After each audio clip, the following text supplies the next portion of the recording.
السلام علیکم ورحمۃ اللہ وبرکاتہ۔ بسم اللہ الرحمن الرحیم۔ بوڑھی ماں کا تو آخری عمر میں کینسر ہوا تو بیٹوں نے علاج کرانے کی بجائے اسے گھر کے صحن میں زندہ دفنا دیا اور خود شہر کام پر چلے گئے۔ تینوں نے خوب پیسہ کمایا اور شادیاں بھی کر لی، مگر ایک دن کاروبار تباہ ہوا تو ماں کی زمین بیچنے کا ارادہ کرتے ہوئے گھر پہنچے، جہاں پرانے گھر کی بجائے عالی شان بنگلہ تھا، جس کا دروازہ کھلتے ہی سب کے منہ حیرت سے کھلے رہ گئے۔ دوستوں، آج کی کہانی کوئی کہانی نہیں بلکہ ایک حقیقت ہے جس پر ہمیں بھی یقین نہ ہوا، لیکن جب یقین آیا تو سوچا کہ آپ سب تک یہ حقیقت پہنچائیں اور آپ کو پتہ چلے کہ انسانیت کس حد تک مفلوج ہو کے رہ گئی ہے۔ آج کی کہانی سن کر آپ لوگ حیران رہ جائیں گے کہ کیا کبھی ایسا بھی ہوتا ہے۔ یہ کہانی مجھے مجرم نے خود سنائی ہے، آئیں اسی کی زبانی سنتے ہیں۔ ہم لوگوں سے زیادہ لالچی شاید اس پوری دنیا میں کوئی نہیں تھا۔ آج بھی ہم اپنے لالچ کی تسکین کے لیے اس گھر کی طرف روانہ تھے۔ راستے میں تبصرے کرتے جا رہے تھے کہ گھر تو کھنڈر ہو چکا ہوگا، کسی کو دو چار پیسے دے کر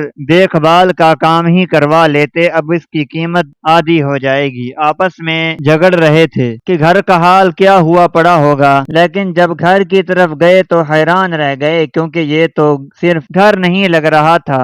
بات صرف اتنی نہیں تھی، جب ہم اسے صحن میں داخل ہوئے تو وہاں پر ایک قبر بنی ہوئی تھی، جسے دیکھ کے ہم لوگ حیران رہ گئے، لیکن اس کے کتبے پر جو لکھا تھا وہ پڑھ کے ہماری حالت غیر ہونے لگی۔ ابھی ایسا کیا لگتا تھا کہ سانس بند ہو جائے گا، جب اچانک سے کسی نے کندھے پہ ہاتھ رکھا تو بچی کچی جان بھی نکل گئی، کیونکہ جس کو دفنایا تھا وہی تو قبر سے باہر نکل کر میرا نام جاوید ہے، میرے دو بڑے بھائی تھے، میں سب سے چھوٹا تھا لیکن سب سے زیادہ بگڑا ہوا اور لاڈلا بھی تھا۔ میں 12 سال کا تھا جب میرے والد صاحب اس دنیا سے چلے گئے۔ انہوں نے اپنی بہت بڑی انشورنس کروائی تھی، وہ انشورنس کے پیسے ہمیں ہی ملنے تھے۔ بابا کے مرنے کی خبر ایک سناٹے کی طرح ہمارے وجود پر چھا گئی، لیکن رو دھو کے کچھ دن گزارنے کے بعد جب انشورنس کمپنی کی طرف سے چیک آیا تو ہمارے گھر میں ایک الگ ہی ماحول بن گیا۔ ماں نے وہ چیک ہاتھ میں لے کر بہت دیر تک دیکھا، پھر آنکھوں سے آنسو بہنے لگے۔ اس نے کہا، تمہارے باپ نے جاتے جاتے بھی تمہارے لیے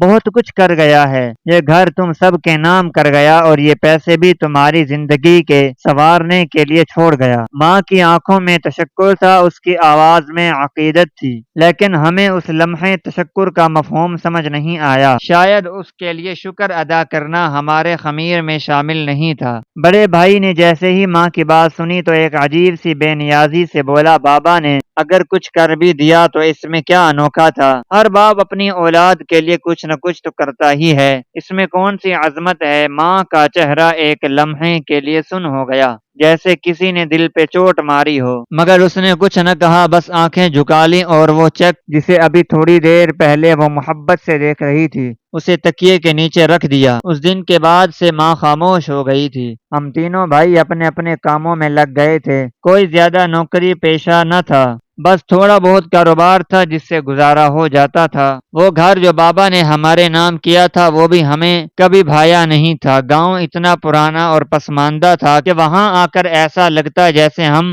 وقت کے کسی اندھیرے غار میں واپس چلے گئے ہوں۔ شہر کے سہانے خواب آنکھوں میں بسے تھے، مگر حقیقت یہی تھی کہ ہم ایک ایسے علاقے میں گھر کے مالک تھے جس کی زمین کی قیمت پچھلے 10 سال میں 1 انچ بھی نہیں بڑھی تھی۔ نہ کوئی سکول، نہ ہسپتال، نہ بجلی کا پکا نظام، نہ سڑکیں، بس دھول اور خستہ حال دیواریں، اور ان دیواروں کے اندر ہماری زندگی قید تھی۔ بابا نے اگر وہی گھر ہمارے نام کیا تھا تو اس میں ہمیں احسان کی خوشبو نہیں، صرف غربت کی بو آتی تھی۔ اس گھر کو بیچ کر بھی کوئی خاص فائدہ نہ تھا، اور اس پر کچھ لگائے بغیر کوئی اسے خریدنے کو بھی تیار نہ تھا۔ ایسے میں ہم تینوں بھائی اکثر سوچتے، اگر ماں نہ ہوتی تو ہم کب کے یہاں سے جا چکے ہوتے۔ شہر جا کر کوئی کرائے کا فلیٹ لے لیتے، محنت کرتے، روزی کماتے اور شاید زندگی بہتر گزار لیتے۔ مگر مسئلہ یہ تھا کہ ماں کو یہاں اکیلا چھوڑنے کا خیال کسی کو بھی اچھا نہیں لگتا تھا۔ وہ بیمار ضرور تھی مگر اتنی بھی نہیں کہ بستر سے لگ جائے۔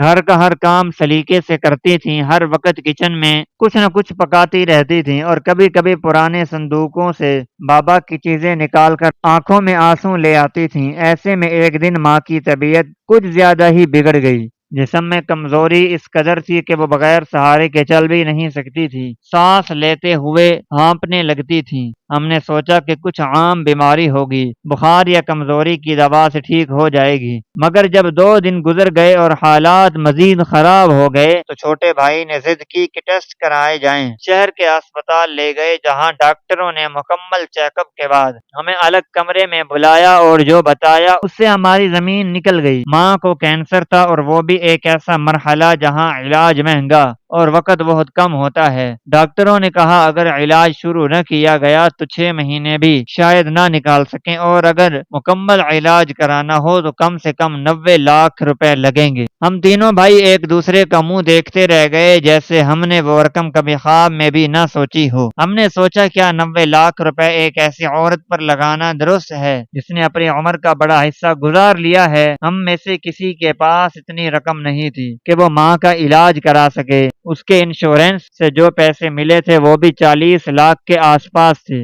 اور اس میں سے بھی کچھ حصہ پہلے ہی روزمرہ خرچوں اور ماں کی ابتدائی دوائیوں پر لگ چکا تھا۔ ماں کے دواخانے کے ابتدائی وزٹ اور ٹیسٹوں پر 25,000 خرچ ہو چکے تھے۔ ہم نے جب ان رسیدوں کو دیکھا تو ایک سناٹا طاری ہو گیا کہ ابھی صرف آغاز ہے اور یہ حال ہے تو آگے کیا ہوگا؟ چھوٹے بھائی نے کہا کہ ہم تینوں اگر مل کر کوئی بڑا قدم اٹھائیں تو شاید کچھ ہو جائے، لیکن بڑے بھائی کا لہجہ سخت تھا۔ اس نے کہا کہ کامیابی ہمیشہ بڑی قربانی مانگتی ہے اور اگر ہمیں بھی کچھ بننا ہے تو قربانی دینا ہوگی۔ وہ قربانی کس چیز کی ہوگی اور کس کو دینی ہوگی اس پر ہم نے بات ادھوری چھوڑ دی، مگر دلوں میں ایک بوجھ ضرور بیٹھ گیا تھا جیسے کچھ بہت کٹھن فیصلہ قریب آ رہا ہو۔ دراصل بات کچھ یوں تھی کہ بڑے بھائی کے دل میں پہلے ہی شہر بس گیا تھا۔ وہ وہاں ایک لڑکی کو پسند کرنے لگا تھا اور اس کے خوابوں میں ایک نیا گھر تھا، نئی زندگی تھی اور اس کے خیال میں اس سب کے بیچ ماں ایک رکاوٹ بن چکی تھی۔ وہ ماں جس نے اپنے ہاتھوں سے اس کے بچپن کو تھاما تھا اب اس کے لیے ایک بوجھ بن گئی تھی، ایک ایسا بوجھ جسے اتارے بغیر وہ آگے نہیں بڑھ سکتا تھا۔ وہ بار بار ہمیں کہتا کہ اگر تم لوگ چاہتے ہو کہ زندگی میں کچھ بنو، کچھ حاصل کرو تو تمہیں دل سخت کرنا پڑے گا، جذبات کی جگہ عقل کو دینا ہوگی، ورنہ ساری زندگی اس پرانے بوسیدہ گھر اور بیمار ماں کے ساتھ سڑتے رہو گے۔ پہلے پہل اس کی باتیں عجیب سی لگیں، جیسے کوئی بھی نارمل انسان ایسی بات کیسے کر سکتا ہے، لیکن جب اس نے بار بار یہی بات کہی اور جب ہم نے ماں کو تڑپتے، بلکتے اور تکلیف میں کراہتے دیکھا تو دل کے کسی کونے میں یہ خیال بھی آنے لگا کہ شاید وہ ٹھیک ہی کہہ رہا ہے، شاید ہم ماں کو مصیبت سے نجات دلا رہے ہوں گے، شاید اسے سکون مل جائے گا، شاید ہم بھی ایک نئی زندگی شروع کر سکیں گے۔ بڑے بھائی نے ایک رات سب کو جمع کیا اور کہا کہ اب اور برداشت نہیں ہو رہا،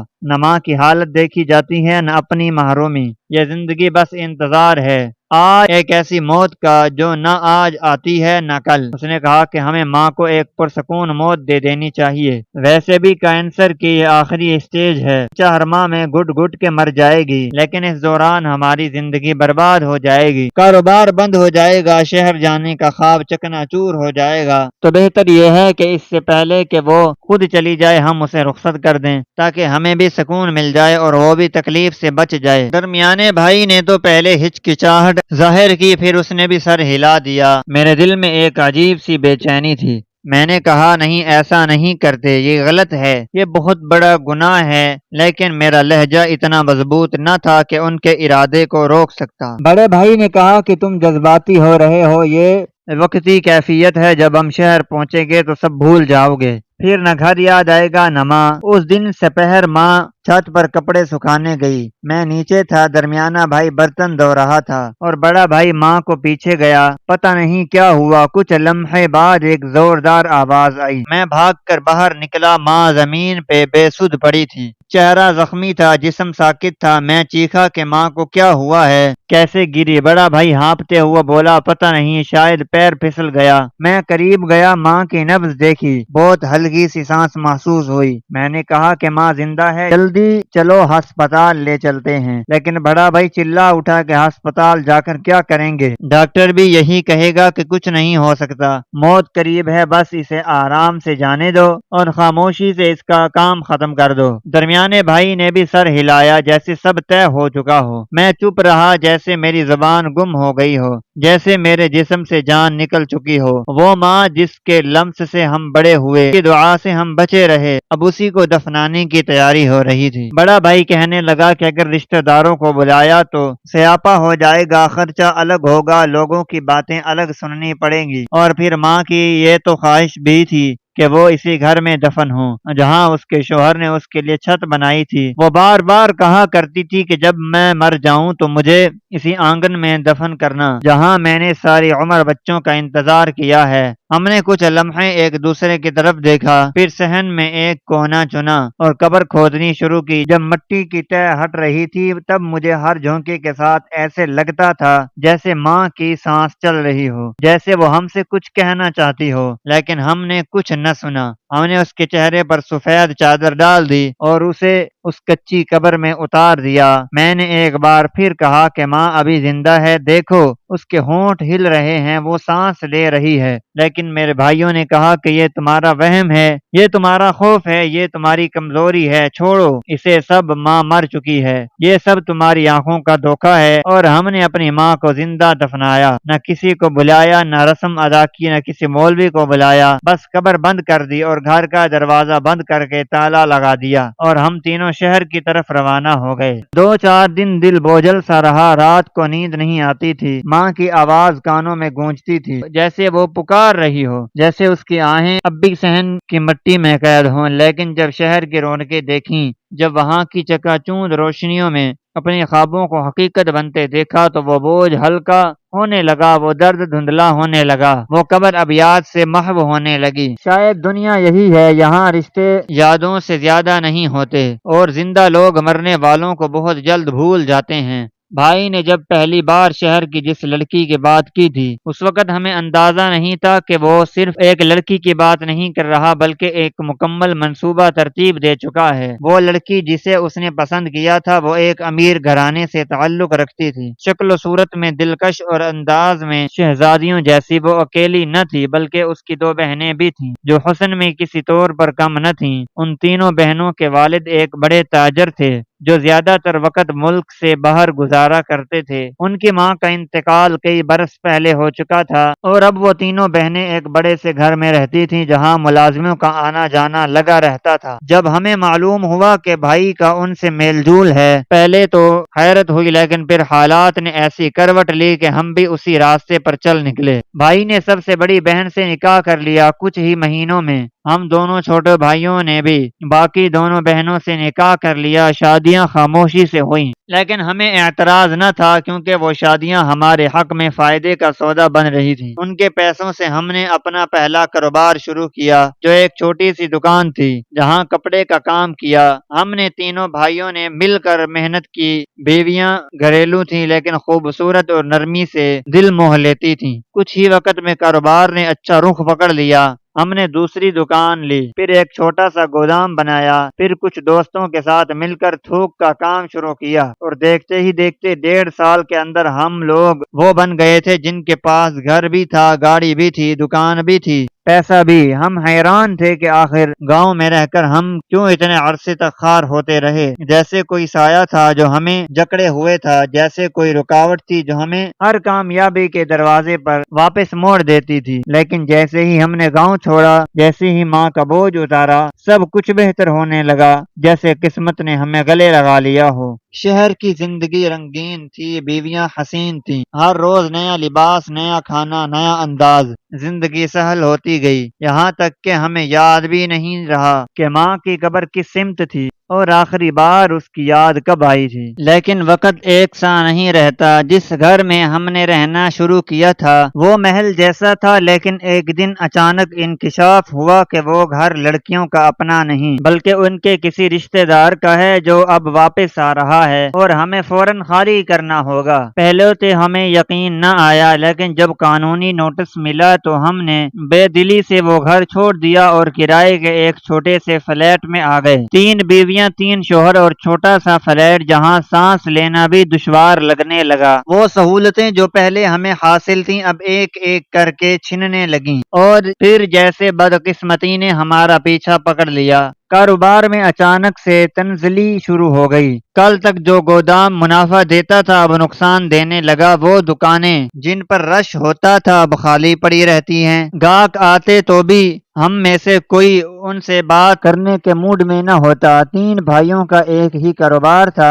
ہر بات پر اختلاف ہوتا، کوئی کچھ کہنا چاہتا تو دوسرا اس کے خلاف ہو جاتا، کسی کو مشورہ دینا چاہو تو وہ تانا بنا کر واپس آتا۔ دن بدن جھگڑے بڑھنے لگے، پہلے آوازیں بلند ہوئیں پھر دروازے بند ہونے لگے۔ اسی طرح ان 3 بہنوں کے بیچ بھی وقت کے ساتھ فاصلے بڑھنے لگے۔ کوئی کہتا کہ دوسری نے سسرال والوں سے زیادہ تعلق بنا لیا ہے، کوئی کہتا کہ شوہر کے کہنے پر اپنے ہی خون سے دور ہو گئی ہے، اور یوں ان کے بیچ بھی کھچاؤ آتا گیا اور ہم تینوں بھائی بھی انہی کی طرح ایک دوسرے سے دور ہوتے گئے۔ گھر کی فضا بگڑ گئی، بیویوں کا آپس میں بول چال کم ہو گیا، ہماری بات چیت بھی تلخی کا شکار ہونے لگی۔ کاروبار جو پہلے ہمیں جوڑ کر رکھتا تھا اب ہمیں ایک دوسرے سے الگ کر رہا تھا۔ پھر کچھ ایسا ہونے لگا جیسے ہمارے ارد گرد کی دیواریں تنگ ہوتی جا رہی ہوں۔ فلیٹ کی چھت نیچے لگتی تھی، دیواریں سننے لگتی تھیں، بیویوں کی زبانوں میں کاٹ آنے لگی، بھائیوں کی آنکھوں میں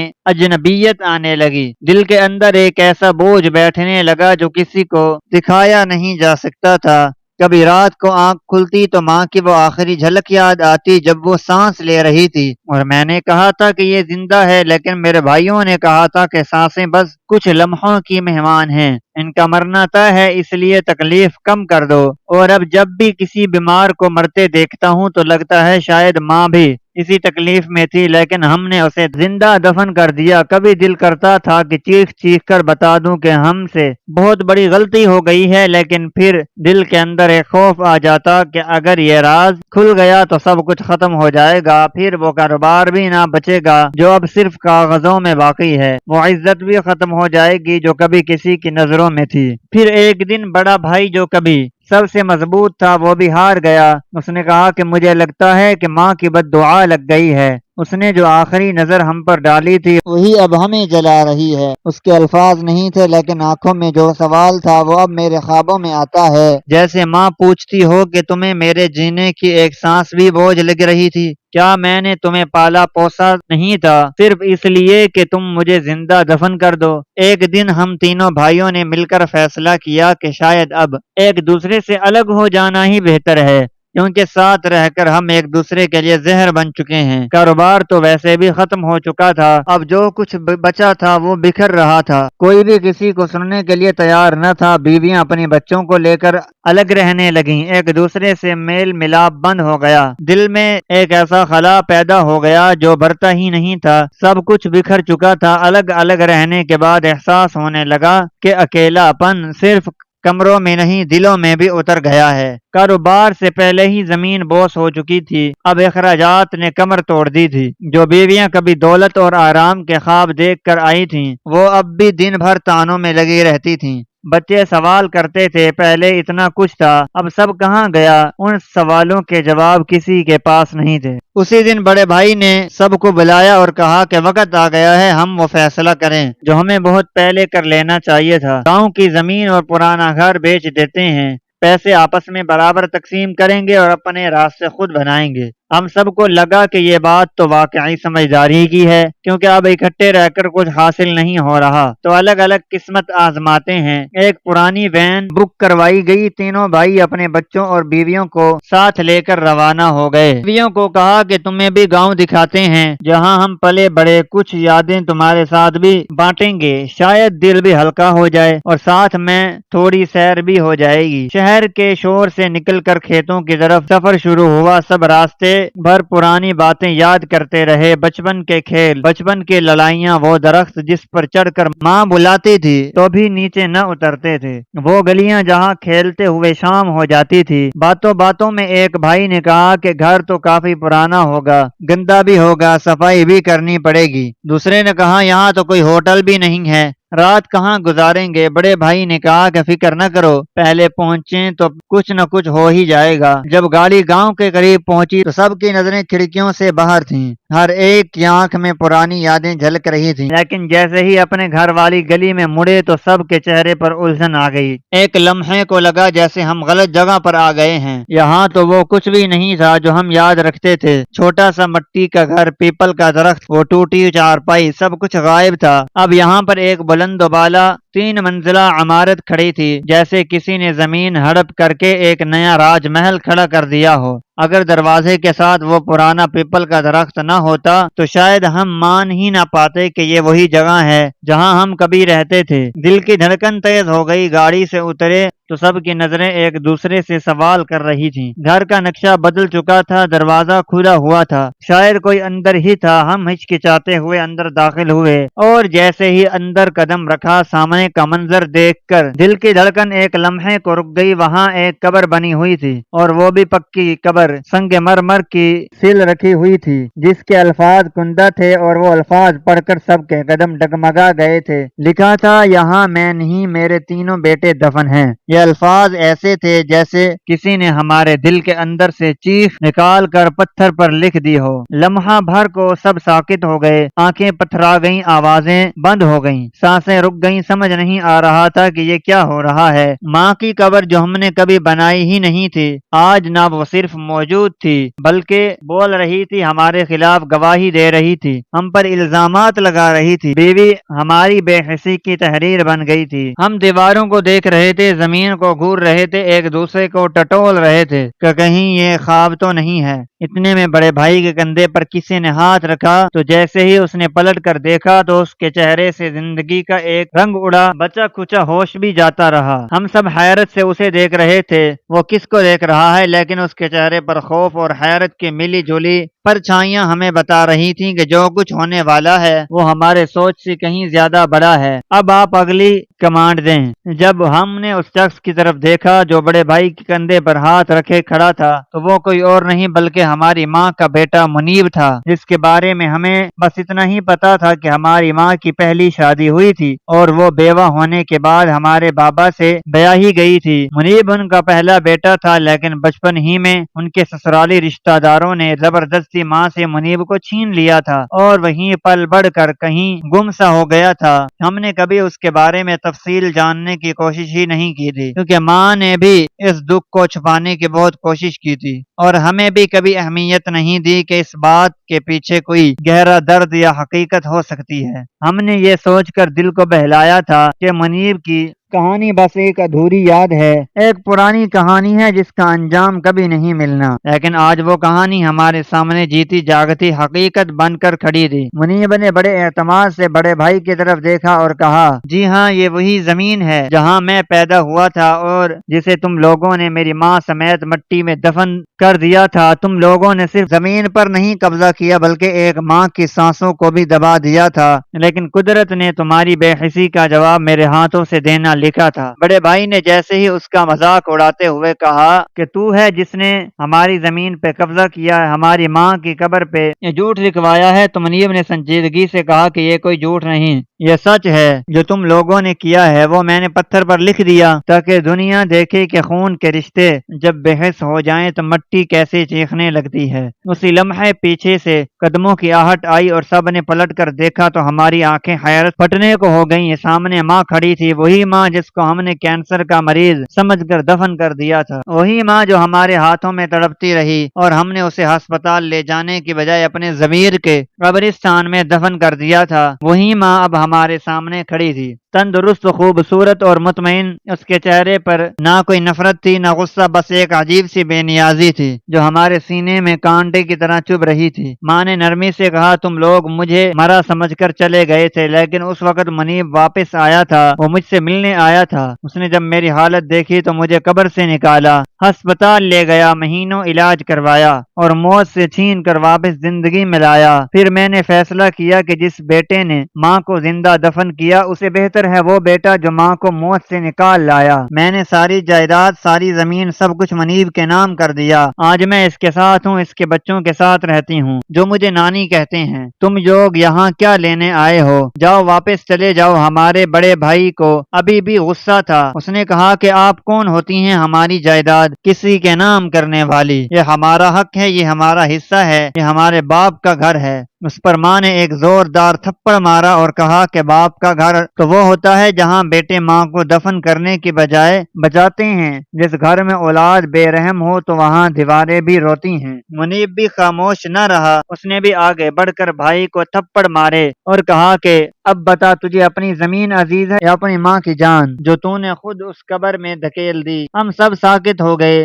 ہم نے پہلی بار اپنی زندگی میں اپنی ماں کے چہرے پر وہ جذبات دیکھے جو کبھی نہ دیکھے تھے، درد و غصہ، بے بسی اور ایک گہری مایوسی۔ ماں نے ہمیں دھتکار دیا اور کہا، اگر میں چاہوں تو پولیس کو بلوا لوں کیونکہ تم لوگوں نے مجھ پر قاتلانہ حملہ کیا تھا۔ میں نے تمہیں زندہ چھوڑ دیا کیونکہ تمہاری پیدائش کی ماں ہوں، لیکن تم لوگوں کے لیے اب کچھ بھی نہیں ہے۔ تم لوگوں نے اپنی ماں کو دفنایا اور آج وہ ماں تمہیں اپنی زندگی سے نکال رہی ہے۔ جاؤ یہاں سے، دفع ہو جاؤ، ورنہ قانون کو یاد دلاؤں گی کہ کیسے تم لوگوں نے مجھ پر ظلم کیا تھا۔ منیب نے ہماری طرف طنزیہ ہنسی سے دیکھا اور کہا، ہاں بلاؤ پولیس، تمہیں لگتا ہے کہ تم بچ جاؤ گے؟ یہ زمین اب میری ہے، میں ہوں اس علاقے کا ASI، تم نے جو کیا وہ میرے پاس ریکارڈ میں ہے، تمہیں جیل کی ہوا کھلوا دوں گا۔ جب یہ سنا تو ہماری ٹانگیں کانپنے لگی، آنکھوں سے شرمندگی بہنے لگی، زبان گنگ ہو گئی، ماں کے قدموں میں گرنے کی ہمت بھی نہیں رہی۔ ہم سب نے ایک دوسرے کی طرف دیکھا اور بے آواز رو پڑے، ہمارے منہ لٹک گئے۔ ہم اپنی بیویوں اور بچوں کے ساتھ واپس گاڑی میں بیٹھے۔ بیویاں کہتی رہیں کہ ماں سے معافی مانگو، ان کا دل جیتو، ان سے اپنا حق لو، لیکن ہم کیا بتاتے کہ ماں کے دل سے ہم کب کے خارج ہو چکے ہیں۔ ہم شہر واپس آ گئے لیکن اب وہ شہر بھی اجنبی لگنے لگا تھا، کاروبار پہلے ہی برباد ہو چکا تھا، اب محنت مزدوری سے پیٹ پالنے لگے۔ بیویاں دن بھر تانے دیتی تھیں، بچے فرمائشیں کرتے تھے، لیکن ہم خاموش رہتے تھے کیونکہ ہمیں پتا تھا ہماری زندگی کی بربادی کسی اور کی وجہ سے نہیں، ہماری اپنی بے حسی کی سزا ہے۔ جس دن ہم نے ماں کو قبر میں اتارا تھا اسی دن ہماری قسمت بھی دفن ہو گئی تھی۔ جب تک ماں کا دل نہ پگھلے، جب تک ماں کی آنکھوں میں ہمارے لیے دعا نہ ہو، جب تک ماں کے ہاتھ ہمارے سروں پر نہ آئے، تب تک ہم کچھ بھی کما لیں عزت سے نہیں کما سکتے۔ دن گزرتے گئے لیکن دل کا بوجھ کم نہ ہوا۔ کئی بار دل چاہا کہ جا کر ماں کے قدموں میں گر جائیں، لیکن پھر خوف آیا کہ کہیں ماں پھر سے ہمیں دھتکار نہ دے۔ آج بھی اسی محلے میں کرائے کے چھوٹے سے مکان میں رہتے ہیں، کام کرتے ہیں، کھانا کھاتے ہیں، جیتے ہیں، لیکن صرف اس لیے کہ شاید کبھی ماں کا دل پگھلے اور وہ ہمیں معاف کر دے، تبھی ہماری زندگی کا سکون واپس آئے گا۔ سبق یہ ہے کہ دنیا کی کوئی دولت ماں کی دعا سے بڑی نہیں۔ ماں کے قدموں تلے جنت ہے صرف ایک حدیث نہیں بلکہ ایک حقیقت ہے جسے جس نے سمجھا اس نے دنیا بھی جیت لی اور آخرت بھی۔